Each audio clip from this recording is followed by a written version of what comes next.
नमस्कार, मैं हूं सोमेश ढाका और आप देख रहे हैं वीटीएस लाइव न्यूज़। पहलगांव के आतंकी हमले के बाद पूरा देश उस आतंकी हमले का एक जवाब चाह रहा था।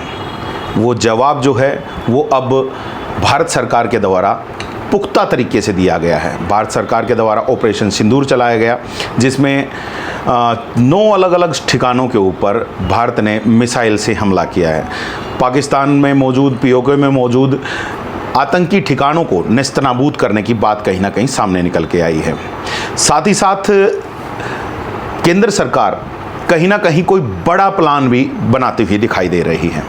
बड़ा प्लान मैं क्यों कह रहा हूं? क्योंकि पिछले 2 दिन से अगर हम यहां पर देखें तो एक बड़ी मॉक ड्रिल की जो सूचना है वो सामने निकल के आ रही है, जिसमें बाकायदा सायरन बजाया जाएगा और एक एयर स्ट्राइक की तरह से सायरन बजेगा और लोगों को सुरक्षित स्थानों पर अपने आप को छुपाना होगा। टोटली ब्लैकआउट के लिए इंस्ट्रक्शन जारी की गई हैं कि मॉक ड्रिल के दौरान टोटली ब्लैकआउट रखें, तमाम लाइटों को बंद रखें, तमाम खिड़की दरवाजे पर्दों को बंद रखें और तमाम चीज़ों को बेहतर तरीके से करने के लिए कुछ गाइडलाइंस भी केंद्र सरकार के द्वारा, रक्षा मंत्रालय के द्वारा जारी की गई हैं। पहले सुनने को मिला था कि कुछ ही ज़िलों में मॉक ड्रिल होनी है, लेकिन अब सुनने को मिल रहा है कि पूरे के पूरे हरियाणा के 22 के 22 ज़िलों में मॉक ड्रिल की जाएगी। आज शाम 7:50 पर मॉक ड्रिल शुरू होगी और 8 बजे तक ये मॉक ड्रिल का बताया जा रहा है कि 7:50 से 8 बजे तक होगा, जिसके लिए अब चरखी दादरी प्रशासन के द्वारा भी गाइडलाइंस जो हैं वो जारी कर दी गई हैं। बाकायदा एक प्रेस नोट जारी किया गया है, प्रेस कॉन्फ्रेंस की गई है चरखी दादरी उपायुक्त के द्वारा और तमाम चीज़ों के बारे में जानकारी दी गई है। यहाँ पर अगर मैं बात करूँ तो जो इन्फॉर्मेशन हमारे पास आई है, तो जैसे कि मैंने अभी आप लोगों को बताया कि शाम को 7:50 से लेकर के 8 बजे तक जो है मॉक ड्रिल का अभ्यास किया जाएगा।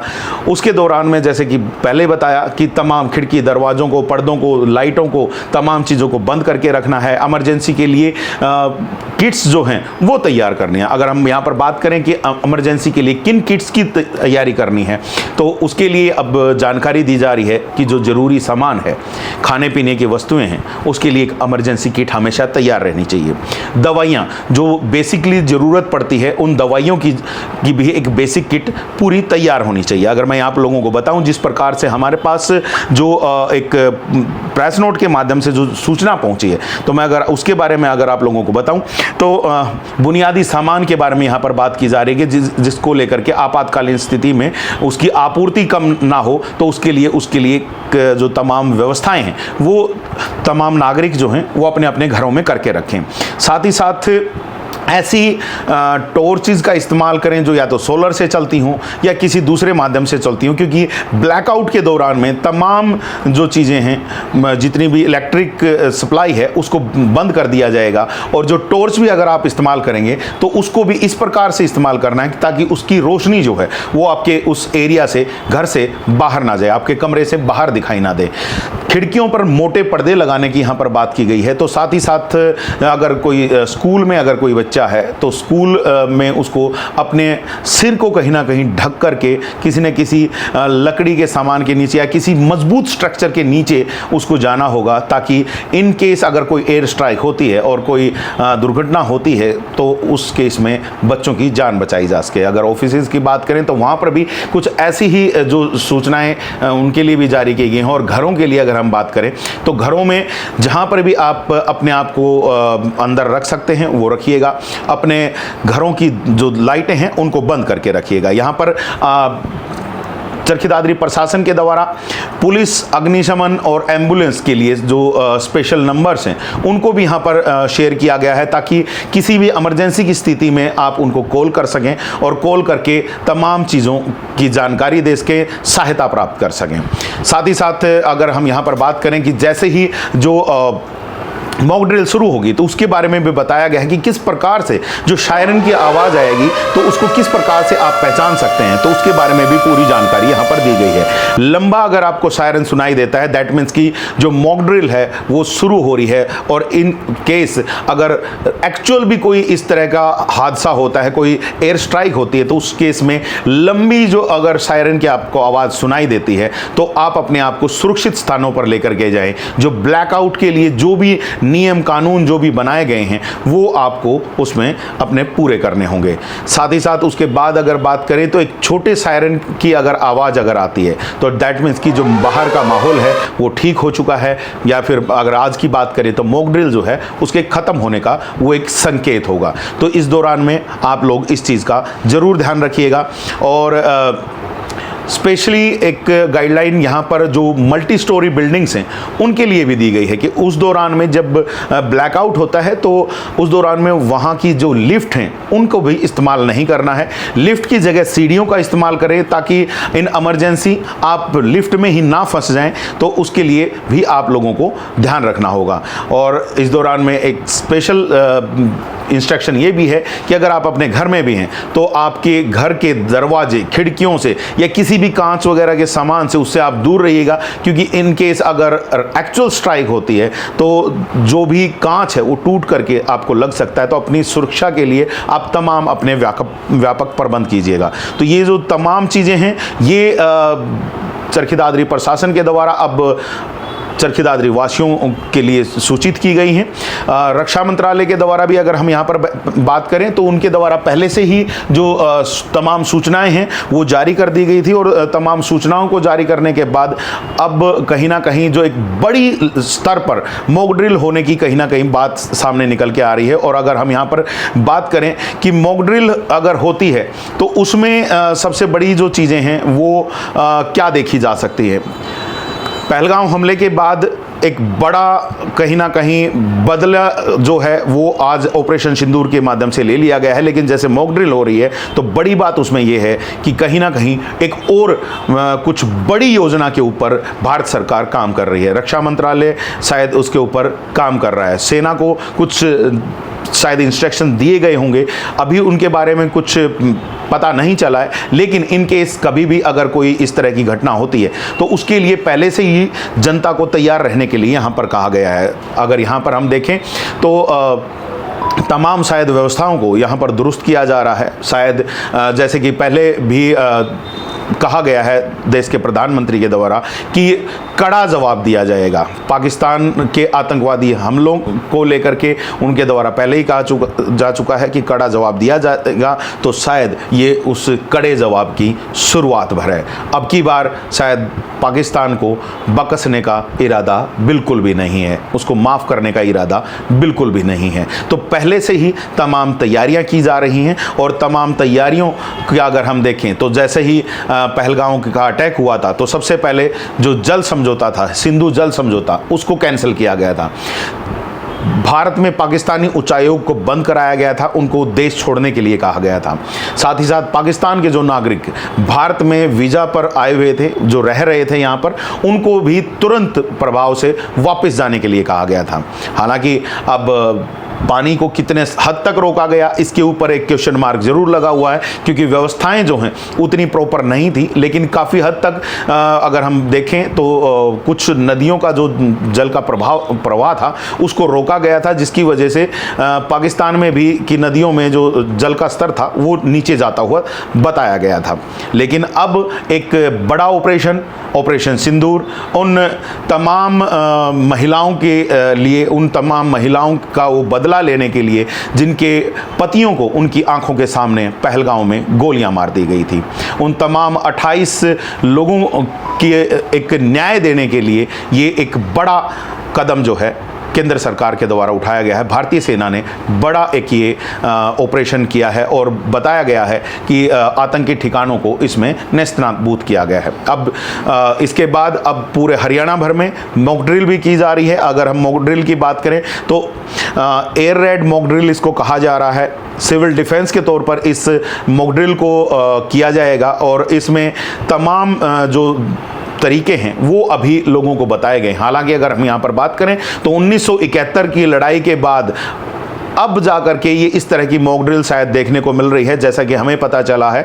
और इस दौरान में अगर हम देखें तो कहीं भूकंप से संबंधित, कहीं आग से संबंधित मॉक ड्रिल्स पहले देखी गई हैं। स्कूल कॉलेजेस में उसके बारे में ज़रूर बताया गया है, और शायद उसी प्रकार से यहाँ पर भी अपने आप को बचाने के लिए लोगों को काम करना होगा।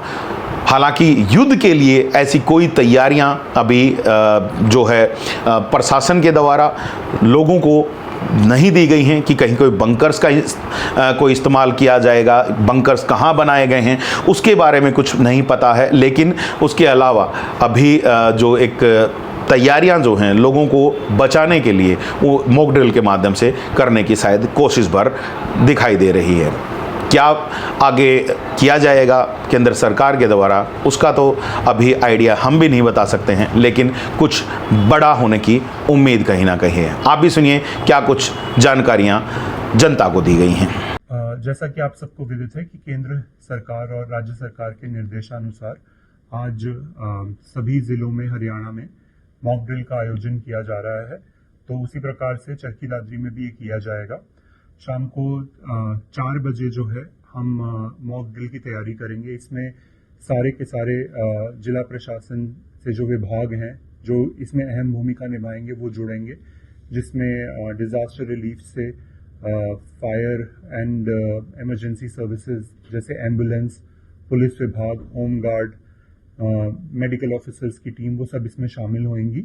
और किसी भी प्रकार की स्थिति से निपटने के लिए जो प्रक्रियाएं अपनानी चाहिए उनकी तैयारी करी जाएगी और उनकी तैयारी को जांचा भी जाएगा। जैसे कि अगर मान लीजिए किसी बिल्डिंग में किसी दुर्घटनाग्रस्त व्यक्तियों के होने की अगर सूचना मिले तो कैसे उनको एकदम से सुरक्षित स्थान पे ले जाया जाए। ऐसा हो सकता है कि कहीं पे हमें बहुत जल्दी एक हॉस्पिटल बनाने की जरूरत पड़े, टेम्पररी हॉस्पिटल, उसको जल्दी से जल्दी कैसे इरेक्ट किया जाए और सुचारू रूप से चलाया जाए, इन सब का प्रयास और तैयारी करी जाएगी। और मेरी सभी जो चरखी दादरी के निवासी हैं उनसे अपील है कि आज शाम को 7:50 बजे मतलब 7:50 से 8 बजे तक रात के हम मॉक ड्रिल में ब्लैकआउट करेंगे। तो ब्लैकआउट में जिले में सब जगह पे लाइट्स बंद करी जाएंगी। जो भी आपके घरों में लाइट के सोर्सेज हैं, चाहे आपके घर में ट्यूबलाइट है, बल्ब है, एलईडी है, या अगर आपने घर में सौर ऊर्जा से चलने वाली लाइट चला रखी हैं जो रात को आप इस्तेमाल में लाते हैं, चाहे जनरेटर है, इन्वर्टर है, उन सबको बंद कर दिया जाए ताकि आपको एक बार अभ्यास हो सके कि अगर ऐसी कभी ज़रूरत पड़े तो हमें किस किस जगह पे जाके क्या क्या काम करना है। और चूंकि जब कभी इस प्रकार की स्थिति उत्पन्न होती है तो रिएक्शन टाइम बहुत कम होता है, तो आप घर में भी इस प्रकार की ड्यूटीज़ को बांट सकते हैं कि जैसे बच्चे हैं, कौन कौन से कमरे की लाइट बंद करेंगे, कौन लोग पर्दे खींचेंगे अगर आपको लगता है कि घर से कोई प्रकाश स्रोत है, कि मान लीजिए आपके स्विच बोर्ड में ही कहीं पे कोई एलईडी लाइट लगी हुई है, आपके पास मेन से उसको बंद करने की व्यवस्था नहीं है, तो आप पर्दों से ढक के भी जो है उस लाइट को बाहर निकलने से रोक सकते हैं। तो इस प्रकार की आज व्यवस्था जो है हम करेंगे। और इस प्रकार के निर्देश नगर परिषद को तमाम पंचायतों को भी दे दिए गए हैं कि वो इसकी अनाउंसमेंट करेंगे। और जब ये ब्लैकआउट शुरू होगा तो उससे पहले एक सायरन की आवाज़ आपको सुनाई देगी या अनाउंसमेंट्स होंगी अगर आप गांव में रहते हैं तो। और उसके बाद जब तक 8 बजे तक ब्लैकआउट ख़त्म नहीं हो जाएगा तब तक आपको सब प्रकार की लाइट सोर्सेज को बंद रखना है। और जो व्यक्ति अगर मान लीजिए उस टाइम पे ट्रैवल कर रहे हैं तो अपने व्हीकल को साइड में पार्क करके उसकी लाइट्स ऑफ करके खुद जो है इस प्रक्रिया में, इस पूरी प्रोसेस में खुद भागीदार बनने की कोशिश करें। मतलब किसी भी प्रकार से कोई भी लाइट एमिट नहीं होनी चाहिए। तो आज हम बस ये एक तैयारी कर रहे हैं ताकि सब लोगों को पता रहे कि क्या क्या व्यवस्था की जा रही है और हम उसके लिए किस प्रकार से प्रिपेयर्ड हैं। तो आज शाम 7:50 से लेकर के 8 बजे तक मॉक ड्रिल होगी। आप सभी लोगों से एक उम्मीद है कि आप सब लोग उस मॉक ड्रिल के जो नियम रक्षा मंत्रालय के द्वारा सुझाए गए हैं, प्रशासन के द्वारा जो सुझाए गए हैं, आप उन नियमों का पालन करेंगे। और आपके सामने यहाँ पर हमने पूरी नियमों की पूरी जो डिटेल्स जो हमें मिली है वो हमने आप लोगों को यहाँ पर दिखाने का प्रयास भी किया है। तो आप उन तमाम चीज़ों को पढ़ के भी रखिएगा और जो हमने आप लोगों को बताई है उसको समझ के रखिएगा। कोशिश कीजिएगा कि ब्लैकआउट को टोटल टोटल ब्लैकआउट ही किया जाए और पाकिस्तान को एक सशक्त संदेश यहाँ से दिया जाए कि भारत के तमाम नागरिक एक हैं। क्योंकि अभी जैसे कि हमने आप लोगों को पहले भी वीडियोस भी दिखाए, अब की बार राजनीतिक तौर से पक्ष ही नहीं विपक्ष भी साथ में दिखाई दे रहा है। तो अब जनता को भी सरकार का साथ देना होगा, सेना का साथ देना होगा और जो गाइडलाइंस दी गई हैं उन पर काम करना होगा। तमाम सूचनाएं आगे भी हम आप लोगों तक पहुंचाते रहेंगे। आप बने रहिएगा चैनल के साथ, देखते रहिएगा VTS लाइव न्यूज़ को। अभी के लिए दीजिएगा इजाज़त। मैं Somesh Dhaka, VTS live news के लिए।